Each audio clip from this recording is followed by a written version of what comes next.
Good morning mga boss. Meron tayo ditong Isuzu D-Max na nagpakabit ng ating 6i sensor, parking sensor.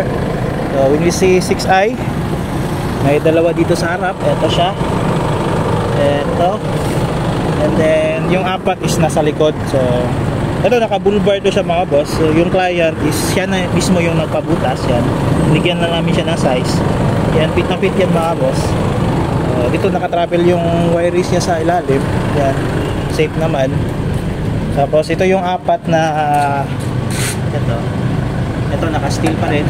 So siya na yun nagpabutas niyan. So ito, saka dito, and then dito. Yan, so apat yun mga boss. So 4 plus 2, 6i sensor. So yan.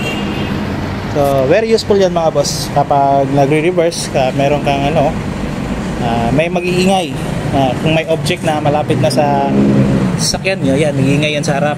Yung pinakita ko kanina na may device dun sa loob na ito yung device. Ito yung mag-iingay. Yan, so yung sa harap pala is connected siya sa brake. So yung kung sa likod, reverse, yung trigger ng sa harap is sa brake. Kapag nag-brake ka po, for example, move forward yung sasakyan, tapos ito, naka-brake siya, yan, tsaka siya mag-detect kung malapit ka na sa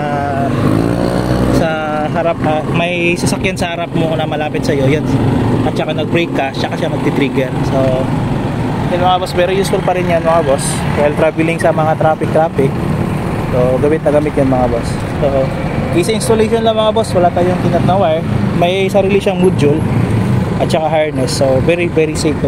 So yun lang. For more information about sa product mga boss, tsaka ibang product namin, visit lang dito, Shell Banale yung landmark, Andres Auto Accessories Pagadian. Yan mga boss nga, visit lang Monday to Sunday, open tayo 9 AM to 5 PM. So visit lang mga boss nga. Peace.